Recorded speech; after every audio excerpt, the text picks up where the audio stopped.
When I returned home and did not find my wife there, I used a GPS tracker and found out that she was cheating on me with some man and her sister. My journey didn't start as planned. On a Thursday and Friday, I was supposed to head to a conference in Denver, but it wasn't the usual warm send-off. My wife, Emily, normally took half a day off to make my departure special, but this time she just gave me a quick peck on the cheek before hurrying off to work. For some background, I'm John, 50 years old, and I've been married to Emily for 25 years. We have 2 children, Ben, 23, and Grace, who just turned 21. I began my journey at 2:30 in the afternoon, leaving work and heading straight to the airport. I like getting there early for my 6 p.m. flight to avoid the stress of last-minute rushes. Everything seemed to be going smoothly as I waited for the flight announcement. However, luck was not on my side this time. The flight to Colorado was delayed due to severe weather and a looming snowstorm. After a 45-minute delay, we finally boarded the plane. About 30 minutes into the flight, I noticed the plane making a subtle leftward turn. Initially, I thought it was a minor course correction, but it soon became evident we were turning back. The pilot confirmed that due to the heavy snowstorm, landing in Denver was impossible, and we had to return to our departure airport. Once back on solid ground, I rushed to the airline's check-in desk to rearrange my travel plans for the next morning. Thankfully, I secured one of the last available seats on the next flight. Despite missing the conference, I was determined to make it. As I settled down, a spark of hope ignited, but my plans were still uncertain. I called my contact in Denver to update them about the delay and left a detailed message on my boss's voicemail. Feeling anxious, I decided to call home, hoping to hear Emily's comforting voice. To my dismay, she didn't answer, and the house was dark, with her car missing from the driveway. Leaving my luggage in the car, I cautiously entered the house. The sound of voices from the living room surprised me, but it turned out the TV had been left on. This realization led me to a troubling conclusion. Emily had come home after work, and I distinctly remembered turning off the TV before I left. Silencing the TV, I searched for any sign of her but found none.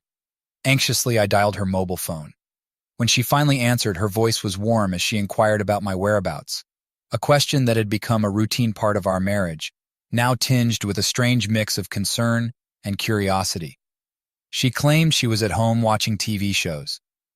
As she spoke, the exhaustion from my long journey began to catch up with me. All I wanted in that moment was to be with my wife, seeking comfort in her presence and sharing a few intimate moments, even if just for a short while. Despite the flight delay, I clung to the hope of spending a few unexpected joyful hours in the comfort of our own bed. However, within mere seconds, the joy of being home was overshadowed by a deep sense of uncertainty. Instead of anticipating a warm embrace from the woman I had loved and trusted for 25 years, I was hit with the stark reality of lies and deceit. It was an unforeseen blow that left me speechless and unsure. I couldn't help but wonder if she had truly cheated on me, and if so, why? There seemed to be no logical reason for her betrayal, whether it happened at work, with friends, or somewhere else. I must have been silent for a while because Emily's worried voice eventually broke through, asking if I was still there. I snapped back to reality and mumbled, "Yes, sorry. We've landed back and I have to go." With a heavy heart, I abruptly ended the call. The phone rang again, but I turned it off, craving solitude to process my swirling thoughts. Sitting on the couch, surrounded by silence and emptiness, a numbness washed over me. The question haunted me. Why did Emily deceive me? Perhaps there was a reasonable explanation for the lie. Maybe she was planning a surprise. I remembered how 5 years ago, I had orchestrated a series of deceptions for our 20th wedding anniversary. I had secretly arranged a 2-week cruise and involved her boss and parents, weaving an intricate web of lies. Those memories flooded back, adding to my confusion. In the midst of my turmoil, one persistent thought crept in, which I vehemently rejected. Not us. We wouldn't be in this situation. It was simply unthinkable. But there I was, grappling with the possibility. Realizing that my daughter Grace might know about any surprises or plans Emily had, I quickly dialed her number from memory. My beloved daughter's voice greeted me on the phone, and she asked how I was. I inquired about her well-being, and she replied that she had just finished her homework and was watching TV. Sensing the importance of the moment, I cautiously asked if she had spoken to her mom recently and if Emily had mentioned anything unusual. Grace said they had their usual weekly phone call on Sunday, which gave me a glimmer of hope. I then asked if she knew anything about a surprise Emily might be planning. I emphasized to Grace that I didn't want to know the specifics of the surprise, just whether Emily was planning something. My voice held a note of eagerness as I waited for her answer. Grace's response, however, dashed my hopes. She mentioned she knew nothing about it and asked what was going on, clearly unaware of my anxiety. Scrambling for a plausible explanation, I told her that Emily had been acting a bit oddly lately, and I wondered if she was hiding a pleasant surprise, perhaps for my 50th birthday. Grace quickly dismissed the idea, reminding me that we had already celebrated my birthday last month. Realizing I wouldn't get any answers from her, I accepted the reality and wished my daughter a good night.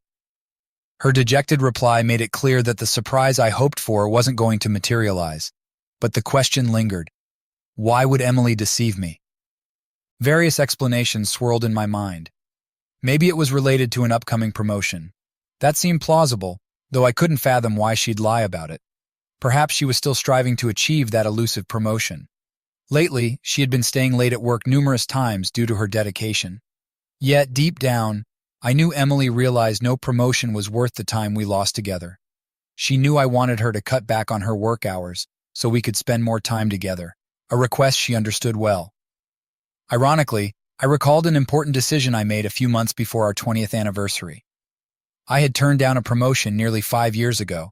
I had enthusiastically accepted a job offer to become the vice president of finance at my company.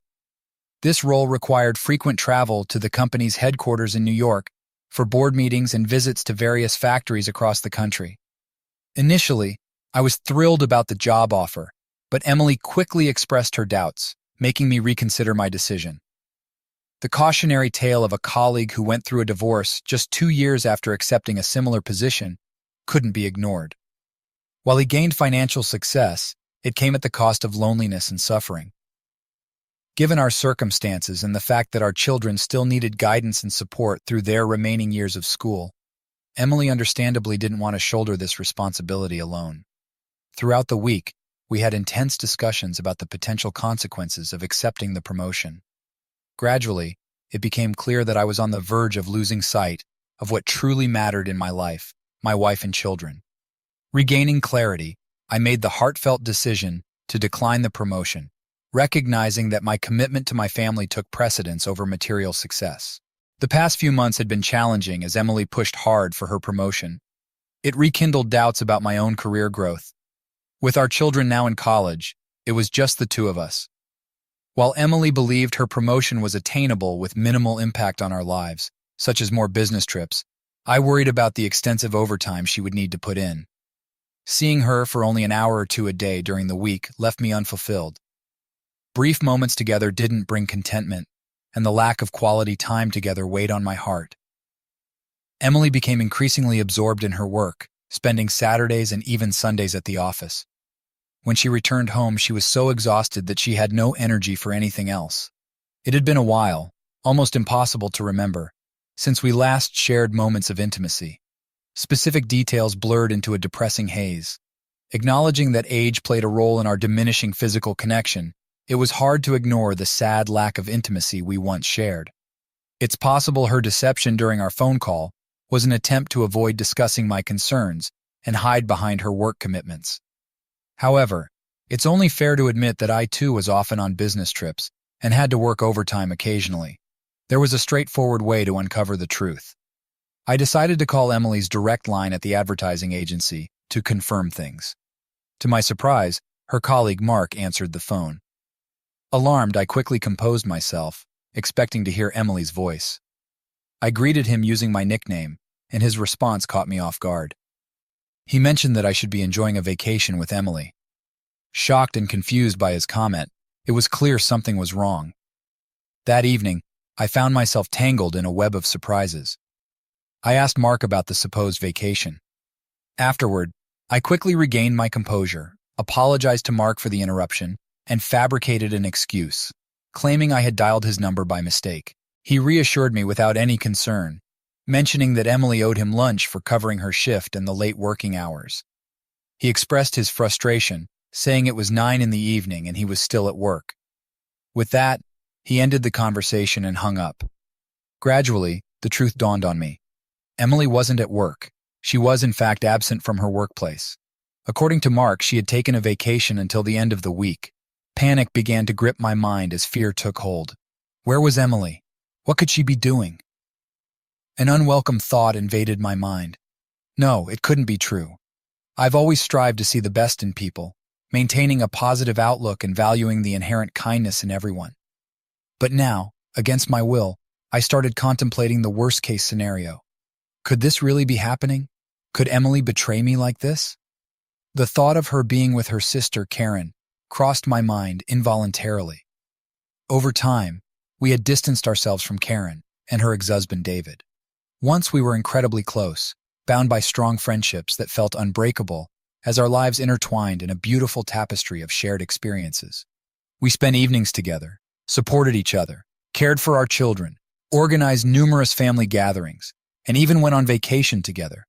But everything changed one fateful day when I returned home with a throbbing headache, seeking relief from my pounding headache. I took a couple of Tylenol and laid down on the couch. About half an hour later, Emily and Karen returned from their shopping trip, their laughter and chatter filling the room. They didn't notice me lying there, trying to rest. Suddenly, Karen's voice broke through the noise, asking Emily if she had noticed the new product manager at the grocery store. My heart began to race as I strained to hear Emily's response. She casually admitted that she found him attractive and that he had smiled at her. Then, with a hint of mischief, Karen remarked that it would be even better if he were smiling after their encounter in the back seat of her car the day before. To my utter shock, my wife replied with disapproval, warning Karen that she might get caught and risk losing her husband. Karen, however, shrugged off the concern, assuring Emily that she was always careful. With that, they left the room, leaving me in a state of turmoil. As someone who values honesty and integrity, I was devastated by what I had just overheard. I didn't know what to do and felt completely lost. One thing was clear: David needed to know the truth. Hearing about Karen's infidelity would undoubtedly break his heart, and the thought weighed heavily on me. I knew that David would likely kick Karen out of the house upon learning of her betrayal. The responsibility of potentially causing the collapse of their marriage was a heavy burden. Did I really want to be the one to deliver such life-altering news? Before I could make a final decision, Emily returned home with our children. Comforted by the fact that she disapproved of her sister's actions, I decided to postpone my decision until I could discuss it further with her. That evening, as we were getting ready for bed, I broached the subject, seeking her advice. I cautiously explained the situation, sharing the news of discovering infidelity within our circle. Her expression was initially one of shock and uncertainty as I asked what I should do and whether confronting the cheater with anger was appropriate. Emily took a moment to consider the situation carefully. She began slowly, suggesting that it might depend on the specifics and that various factors needed to be considered. I sought further clarity by presenting hypothetical scenarios, inquiring about our friend David and whether we should ignore it if he had been unfaithful and picked up a woman at a bar. I wanted to know her perspective. The weight of the situation hung heavily in the air as I pondered potential actions. Suddenly, Emily sat up in bed, gripping her phone tightly, her face a mix of determination and anger.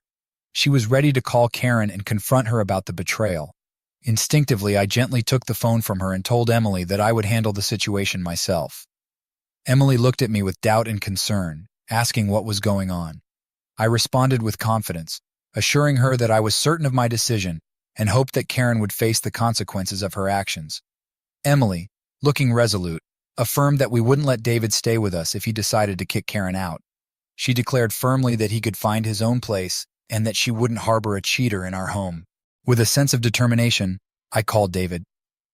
He answered, his voice filled with warmth as he greeted me, his favorite brother-in-law. I began with a heavy sigh, trying to find the right words. After taking a deep breath, I cautiously continued, warning him that I had overheard something troubling and had some devastating news to share. I told him that Karen hadn't been faithful and had cheated on him just the previous day. There was a long pause on the phone as David absorbed the shocking revelation. When he finally spoke, his voice was barely audible, filled with disbelief. He asked if I was absolutely sure it was his Karen. I confirmed that I had heard it directly from her mouth, describing it as a boast without any hint of remorse. Offering my condolences, I assured him of our support and told him that we were there for him and the kids. David thanked me and hung up the phone, leaving me feeling the weight of the situation. Emily looked at me, her eyes filled with sadness and tears. She whispered that she was proud of me and asked for a hug. Feeling lost and scared, I embraced her, offering what comfort I could in the face of such uncertainty. After a moment of calming down, I suggested that they might consider seeing a therapist to help navigate the situation. Emily, weary and doubtful, mumbled that she wasn't sure therapy would change anything, mentioning that once someone has strayed, they tend to do it again. I quietly agreed with her. In the middle of the night, the phone rang, waking me from a restless sleep. I answered it, groggy and trying not to disturb Emily. On the other end was Karen, her voice furious and demanding to know what I had told David. I responded calmly, telling her that I had told David the truth and emphasized the importance of honesty. As Emily watched with concern, Karen's voice grew more angry, accusing me of betrayal. I firmly replied that sometimes the truth comes out in unexpected ways and that cheaters should face the consequences of their actions. Karen's sobs echoed through the phone as she confessed that David had thrown her out of the house. I reiterated that this was a consequence she deserved. Desperately, she begged for advice, asking if she could stay with us. Reluctantly, I told her that we couldn't offer refuge to someone who had betrayed their spouse and that she would have to manage on her own. She seemed stunned by my response, her pleas becoming more frantic. I turned to Emily for support, asking her what to say to Karen. Emily leaned towards the phone and firmly declared that she didn't want a cheater in her house and told Karen to find somewhere else to stay. I then delivered a final message on behalf of both of us. Karen was no longer welcome in our lives, and she should stay away. We didn't want her to visit or call. Emily snuggled closer to me, and we sought comfort in each other's arms. She whispered that she was proud of how I had handled the situation, and we peacefully drifted off to sleep. The next morning, however, brought an unexpected confrontation. Emily's father called, his voice filled with rage, demanding to know why we had turned our backs on Karen. Emily, shaken and tearful after the call, looked to me for reassurance. I reminded her that we had made this decision together after much discussion, and that it was necessary to end our association with someone who had caused so much pain. I clarified that I had only mentioned a hypothetical scenario about David, and hadn't suggested he actually cheated on Karen. I posed a challenging question, asking how David's potential betrayal differed from Karen's infidelity. Emily defended her sister, stating that Karen was family. I expressed my disappointment, questioning if it was acceptable to excuse cheating just because they were family. Emily was momentarily silent, unable to justify her stance. 3 years ago, I had a critical conversation with Emily, making it clear that I didn't want Karen near our children or in our home. Although Emily occasionally met her sister secretly, it was an unspoken taboo in our household, and she visited Karen covertly while I was away. Over time, David managed to move on and prepare for remarriage, and my resentment toward Karen faded. I had stopped caring about her presence, finding solace in her absence. Turning my attention back to Emily, I gently approached the subject, feeling the need to resolve the issue. I suspected that Emily might feel guilty for deceiving me, though I had reached a point where I no longer cared. Unexpectedly, I found myself on stage in front of a vast audience at a conference. I began my speech, addressing the crowd and discussing two types of individuals: those who deny reality and those who confront it. During my talk, Dan Parker, Emily's boss, waved his hand wildly and admitted to avoiding my wife. Jack Harper, seated behind Dan, also confessed to dodging Emily. Another man joined in with a cheeky comment, creating a moment of shared amusement and light laughter among the audience. Suddenly, I woke up on the couch, wiping drool from my face. It was already midnight. I must have slept for over an hour, and I wondered if Emily had returned home during my nap, possibly unaware of my presence. Hastening toward the bedroom, I entered but found no signs of her. It dawned on me that she might be with her sister, Karen. Contemplating whether to contact Karen and inquire about Emily's whereabouts, I hesitated, realizing that obtaining Karen's address would involve acting behind Emily's back. Remembering that I needed to pick up Karen's children from a specific location, I wondered if I still had her phone number. As I prepared to search my contact list, I noticed the Find My Phone app icon on my smartphone. A year ago, I had installed it on both our phones after losing mine during a trip from New York to Cincinnati. Recognizing its potential, I promptly opened the application. Within seconds, I received information about Emily's phone's location. It indicated Green Lake. I was puzzled, wondering why she would be there.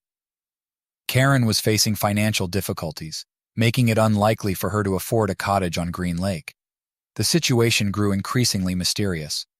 Green Lake was known for its upscale residences, with cottage costs far exceeding those of our modest home. Using Google Earth, I carefully pinpointed Emily's exact location. To my surprise, she was inside an exclusive estate, surrounded by an imposing stone wall. This revelation left me baffled. What could Emily be doing in such a luxurious millionaire's estate? The distance between Green Lake and our town was an hour's drive, but my determination to uncover the truth propelled me forward. Realizing that a direct conversation with Emily would likely result in dishonesty or evasion, I decided I needed indisputable evidence before confronting her. Flooded with intense emotions, I quickly headed to Green Lake, chastising myself for not considering the possibility of Emily's wrongdoing earlier.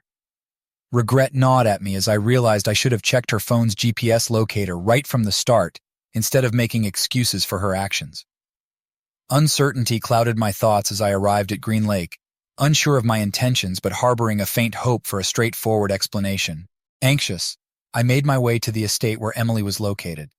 A massive gate loomed before me, barring direct access. I wasn't planning to drive up to the house and announce my presence. Assessing the situation, I understood that parking by the road might attract unwelcome attention, possibly leading to security guards or law enforcement in this exclusive community. Driving a bit further, I stumbled upon a narrow path and decided to park there. Stepping out, I felt a surge of uncertainty. How would I bypass the towering wall separating me from the truth? Then it hit me the estate bordered the lake, meaning I could approach from that side. With renewed determination, I began to make my way toward the lake, ready to uncover whatever truth awaited me. I made my way to the lakeshore, my heart pounding as I searched for a way into the estate from this direction. Discovering a narrow path leading toward the water, I cautiously moved forward, unsure which grand cottage Emily might be in. I decided to rely on another check of the GPS locator. Eventually, I reached a luxurious mansion with several second-floor windows still lit. Though the ground floor was dimly illuminated, only one curtain remained slightly open, casting a warm glow outside. Seeking a better vantage point, I found a sturdy tree and climbed high enough to peer inside.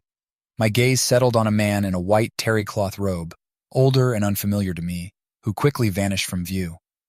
Moments later, a woman emerged, and my suspicions were confirmed. It was Karen. She stood in an open robe sipping champagne. Despite everything, I couldn't deny that she still looked attractive for her age. As I watched, the pieces began to fall into place. Emily was indeed with her sister, likely drawn into a lifestyle I disapproved of and didn't want for her. The implications of a divorce and the financial strain it could bring seemed to explain Karen's actions. However, I couldn't help but feel Emily was getting entangled in something destructive. Events unfolded before my eyes that left me disheartened. The man I had seen earlier approached Karen, his hands exploring her body as he took her champagne glass and set it aside. I had to avert my gaze from this blatant display, feeling my traditional values clash with what I was witnessing. This was not the love and intimacy I cherished. It felt hollow and devoid of any real connection. Just as I contemplated climbing down from the tree, I saw Emily. She sat on a distant couch, wearing a foolish, inebriated smile. Her robe was open, revealing a sight that sealed the fate of our marriage. Overwhelmed by shock, I took a step backward and lost my footing. Tumbling from the tree, branches broke my fall, and I was fortunate to escape with only minor injuries. Dazed, I got to my feet, feeling the weight of what I had witnessed. I wandered aimlessly back to my car, tears welling up in my eyes. The pain I felt was not from the physical fall, but from the emotional devastation of losing someone I loved. As I limped to my car, I briefly considered breaking into the mansion to confront them, but I quickly dismissed the idea. The potential consequences, years in prison for trespassing and assault, made it clear this wasn't the answer. Alone with my thoughts, a storm of emotions raged within me. I could no longer deny the harsh truth. The sadness and anger were overwhelming, but I knew I couldn't let the anger consume me. No matter how betrayed I felt, I would never resort to physical violence against Emily. As I considered my options, I realized the simplest one was to return home, pack my belongings, and leave. If we lived in a no-fault divorce state, had separate incomes, and no dependent children, the process would likely be straightforward. We would divide our property and part ways. Yet a part of me yearned for justice and some form of revenge. A bold idea took hold. I decided to seize the moment and see how it played out. Clutching my phone tightly, I dialed Emily's number, anticipating that she might not answer, and I'd be directed to her voicemail. I hoped she'd check it right away. "Hi, honey," I began, projecting my voice onto the answering machine. "Since you didn't pick up the home phone, I'm calling you on your mobile. I wanted to let you know not to be alarmed when you hear my keys in the door in a few minutes." I explained the chaos of my flight being delayed by a blizzard and the uncertain arrival times. I told her our flight had been diverted, but that we were finally on our way back. They couldn't pinpoint our exact landing time, but I estimated it'd be home in about 30 minutes. I said goodbye and hung up, knowing Emily would receive a notification of a new voicemail. Curiosity and anxiety would undoubtedly gnaw at her. Leaving a message at that time was unusual, adding to the tension.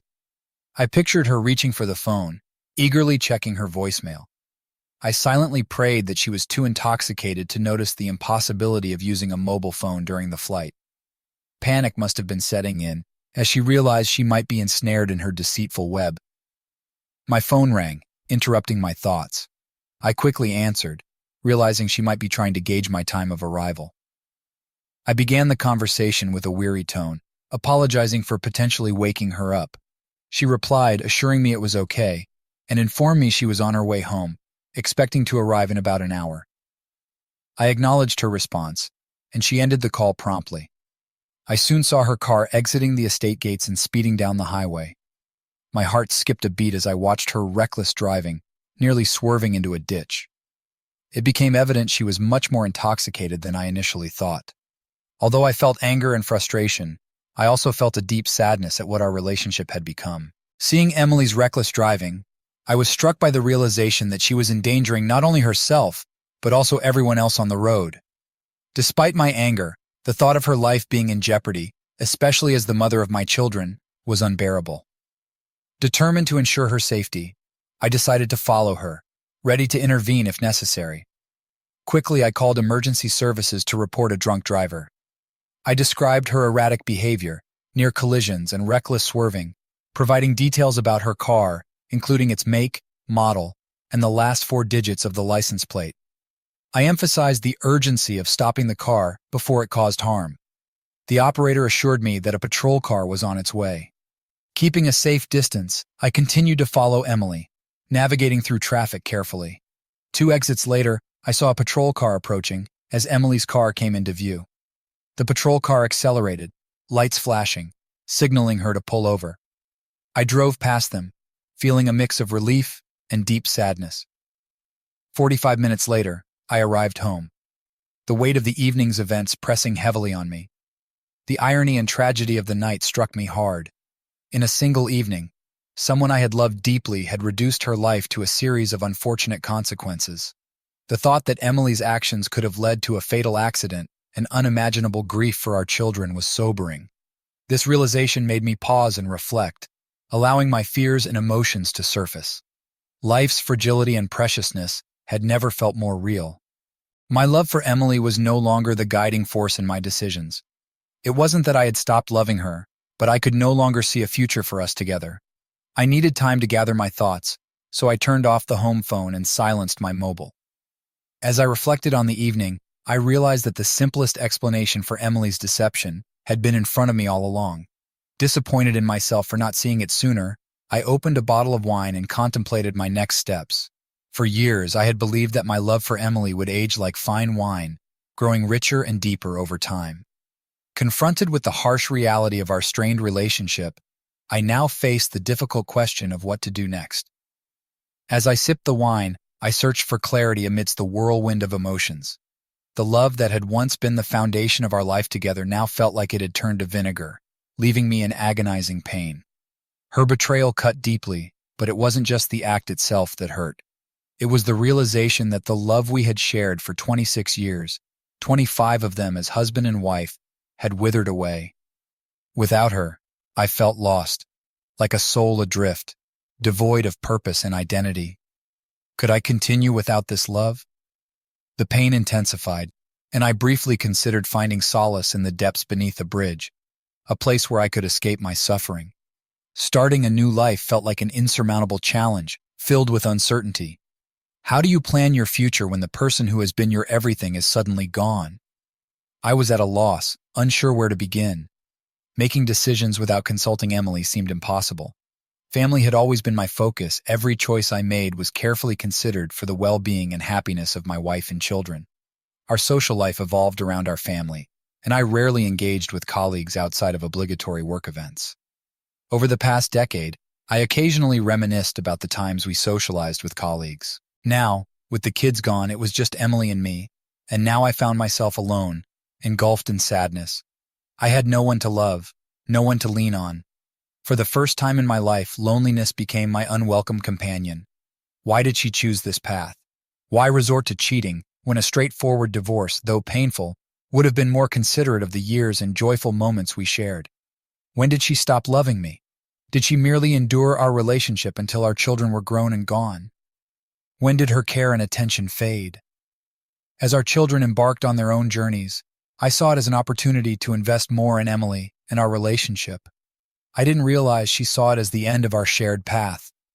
I watched as a stranger became a constant presence in her life, suggesting a level of comfort or perhaps deception that had infiltrated our lives. Emily and her lover, leaving me isolated and unloved, made it clear we were no longer a couple. In the midst of despair, my pain became a connection to life. It served as a painful reminder of what I had lost, the best moments we shared, and most importantly, the presence of our children. In that dark moment, my children became my saviors, casting a glimmer of hope upon me. My self-esteem had plummeted, and I lacked the strength to lift myself out of the abyss. Just thinking about Ben and Grace provided a faint spark of self-preservation. Soon, Ben and Grace would start their own families, and to shield myself from the impending wave of grief, I realized I needed to distance myself from it all. It wasn't an easy task, and it was filled with pain. I understood that I'd always carry the memory of Emily and how I loved her, but I'd also remember her betrayal. I needed to extricate myself from this situation. As I continued to drink, I pondered the future. Despite the pain, I knew I had to move forward, even if the path was unclear. The love that once defined me was gone, but I still had my children and a life to rebuild. I resolved to find a way through the darkness, holding on to the hope that with time, I would heal and find a new purpose. I had always been content with a simple life. My family wasn't wealthy, but we had something far more valuable: deep affection. The material possessions that now surrounded me seemed insignificant in comparison. As I contemplated everything I owned, I realized that only a few items, a change of clothes, my car, and my laptop, were worth taking with me. The more I thought about it, the clearer my path became. I decided to pack my belongings and disappear without a trace. I could no longer face the woman who had once been my everything, as each encounter would only remind me of my loss and the constant ache within me. With a renewed sense of purpose, I stood up and began to act decisively. I swiftly packed several bags, a task that took only 30 minutes. Soon I was loading my things into the car. By the time I finished, it was just before 6 a.m. Exhausted but determined, I decided to take a brief nap, confident that Emily would still be in detox until late in the morning. When I closed my eyes, my thoughts were filled with the idea of starting anew.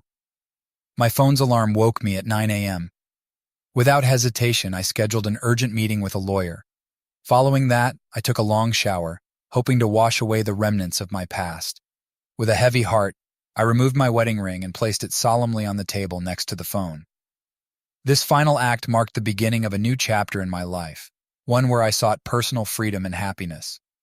I decided to write a letter to Emily, expressing my disappointment and sorrow. Although our conversations had become futile, I felt the need to convey my emotions. Emily, it breaks my heart to acknowledge that you have chosen a path of reckless promiscuity and loneliness, much like your sister. By the time you read this, I will have removed myself from your life entirely. The depth of your betrayal has left me in unimaginable pain. Despite everything, I am grateful for the 25 years of happiness we once shared, and for our 2 wonderful children. In this farewell, I will be brief. May you quickly return to your new life, leaving behind our broken family. I crave the justice you couldn't provide. Did your actions bring you any satisfaction? The man you were with, judging by his mansion, was wealthy. I no longer wish to see or speak with you. We have nothing left to discuss. Our lawyers will handle everything, and I ask that you promptly sign the divorce papers. The reason for our separation is of no importance. By 10 a.m., I was at the bank, addressing our shared credit card debt and closing the accounts. I withdrew our entire savings and securities, ensuring there were sufficient funds in the checking account to cover the mortgage and utility bills for the next 2 months. Taking further steps toward independence, I removed my name from the joint account. Upon leaving the bank, I held a substantial check amounting to approximately $300,000. Before noon, I arrived at work, surprising my boss, who expected me to be in Colorado. When I shared the news of my immediate resignation and relocation, his surprise grew. Our relationship had evolved from a typical employer-employee dynamic into one of mutual respect and understanding. My boss had kept his position because I turned down a promotion. Feeling indebted to me during his divorce 2 years ago, I explained that my decision was influenced by his situation. Since then, our relationship had become more of a partnership. He understood my desire to resign and accepted it. Instead of going through HR and dealing with my $45,000, he offered me an opportunity in their newly established division in Texas. Although the salary would be lower, the affordable housing options would enable me to start fresh. We sealed our agreement with a handshake, and he agreed to spread the word that I had left voluntarily. Next, I met with my lawyer to explain my decision to separate from Emily. I instructed him to serve her with the divorce papers and grant her power of attorney to sell the house, which represented half of our assets. My lawyer, who was also a close family friend, tried to persuade me to consider alternative options, but he soon realized the significance of the changes I was making. By midnight, I planned to be in another city, in another state, and without a wife. By the afternoon, fatigue overwhelmed me. I sought a place to rest and found a dated motel. Around 8:00 in the evening, feeling the weight of the day's events, I checked in, looking forward to a few hours of uninterrupted sleep. As I lay on the bed, I reflected on my decision and the new life ahead. The pain of the past was still there, but I hoped that with time it would fade, and I would find a way to rebuild and heal. Using a disposable phone I had bought for this very reason, I dialed Ben's number. He answered quickly, and I informed him that this was my new number. His voice immediately filled with concern as he asked if I had heard from Mom. I took a deep breath and revealed the painful truth. I had discovered Emily's infidelity the previous day. Ben was stunned, his disappointment and worry palpable through the phone. He asked what I intended to do next. I explained that I had already taken action. I packed my belongings, cleared out our joint bank accounts, resigned from my job, and was heading south to start a new chapter. I assured him that Emily would receive the divorce papers by the end of the week. Ben, still processing the news, asked if Grace knew. I told him she didn't yet, but I promised to keep him informed and to call regularly. We exchanged words of love and support, and I reassured him that I would look after myself. Ending the call with Ben, I steeled myself for the next conversation and dialed Grace's number. The sadness in her voice was heart-wrenching as I shared the devastating news about her mother's betrayal. She too struggled to comprehend how Emily could inflict such pain on our family, similar to what Aunt Karen had done. Grace, always straightforward, broke the silence with a painful question. "Dad, how long has this been going on? When did we stop being enough for her?" I tried to comfort her, explaining that the duration and reasons no longer mattered. What mattered was that I had loved Emily deeply and trusted her completely, and she had shattered that trust. I reassured Grace that I would be okay. I admitted that I was incredibly sad, but believed that with time and distance from her mom, I would heal. I promised to share my new address and told her she could visit once her school year was over. Tears welled up in my eyes as I made this promise, wanting Grace to know that she would always have a place with me. Arriving in Austin, I found a small but welcoming optics division with only 30 employees. The district manager, a kind-hearted man with a fatherly demeanor, fostered a sense of camaraderie and comfort within the team. I immediately felt welcomed, which provided some solace during this tumultuous time. A month later, I chose a charming house in a quiet condominium complex. Throughout this period, I maintained no contact with Emily, relying solely on updates from my lawyer and my children. Navigating this new life wasn't without its challenges. One particularly difficult situation arose when my lawyer informed me that Emily was prepared to contest the divorce. She was unwilling to let go and ready to fight to the bitter end, even if it meant financial ruin for both of us. In response, I calmly instructed my lawyer to cease pursuing the divorce. I told him I no longer cared and wanted to give her the chance to rebuild her life after the 25 years we had shared. I asked him to convey to Emily that I had no desire to continue our relationship and wished her well. Additionally, I added a more pointed message, asking my lawyer if he could tell her to go to hell. Recognizing our close connection, he agreed, but warned there would be an additional fee. Conversations with my children were even more challenging. One by one, I had to convince them that there was no turning back. The first major hurdle arose when Grace told me, "Dad, Mom completely freaked out when I mentioned that I planned to live with you this summer." I promised Grace that I would do my best to visit her and her grandparents, but her reaction was so concerning that I found it necessary to step away from my phone for a few days. Emily's behavior worsened when Ben decided to split his summer between both of us. As for Emily, I consciously refrained from asking about her, focusing instead on moving forward with my life. It wasn't easy because remnants of my feelings for her still lingered, tied to our shared past before the betrayal. With my children's help, I gradually learned more about Emily's state of mind. To my surprise, she was going through a deep depression, mirroring the emotional turmoil I had once experienced. It was astonishing considering what had happened to her sister. When you cheat, it devastates those you should love, leading to the destruction of your marriage. Afterward, you move on with your life. So how could Emily be depressed when I had done everything possible to enable her to continue without me? Her reluctance to divorce seemed like an escape from reality, a way to avoid facing the fact that her actions had caused our family to crumble. It was absurd. For a while, I was in denial myself, but she had been living in denial for the past 2 years.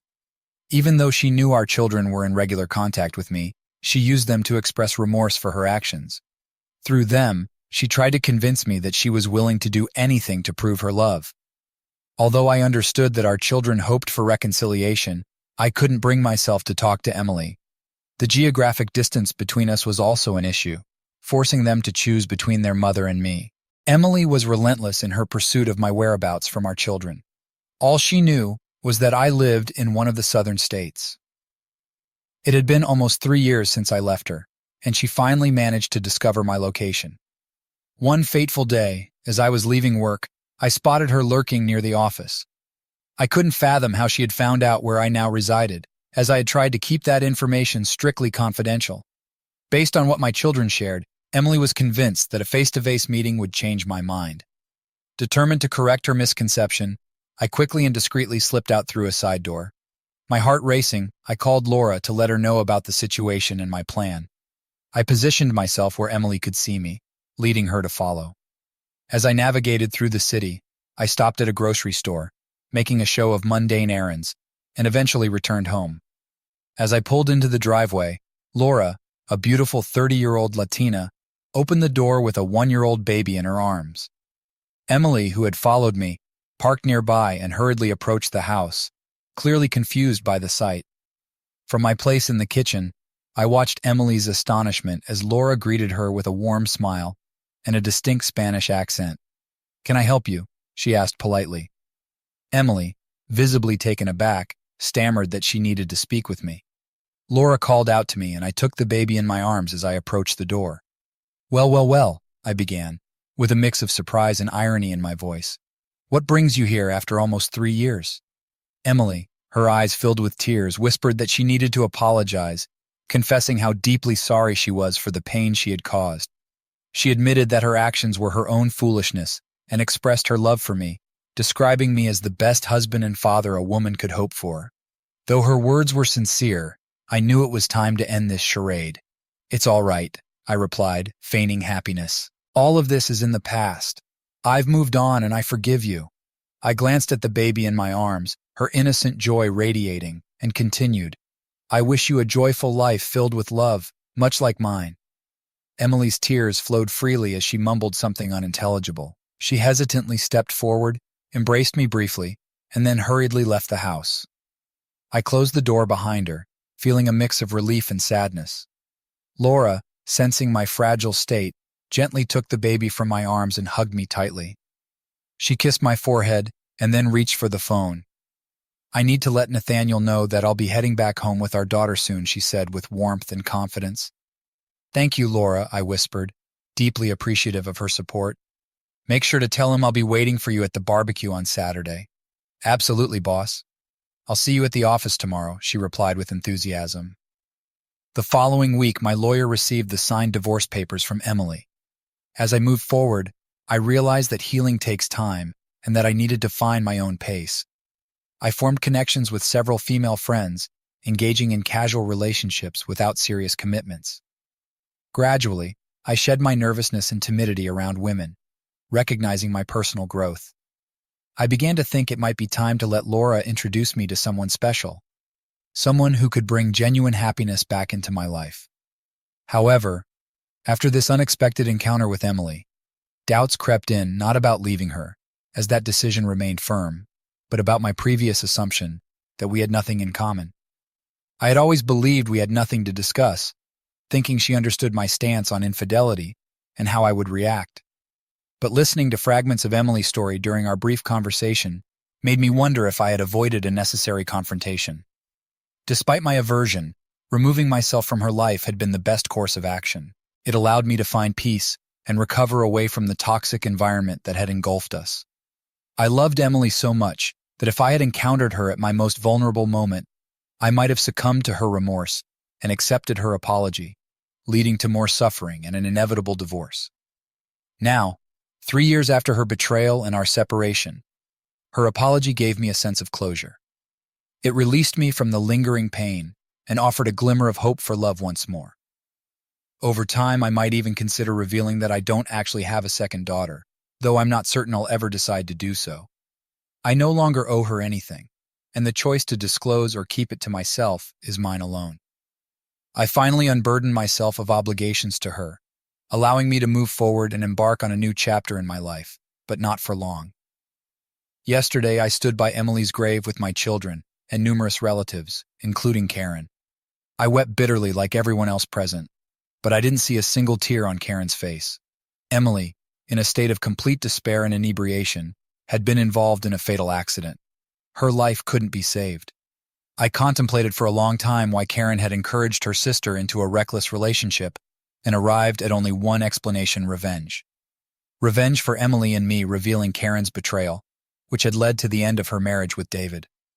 Perhaps now Karen feels some sense of relief as her sister lies in a casket. And I know one thing for certain: I will never love any woman the way I loved Emily.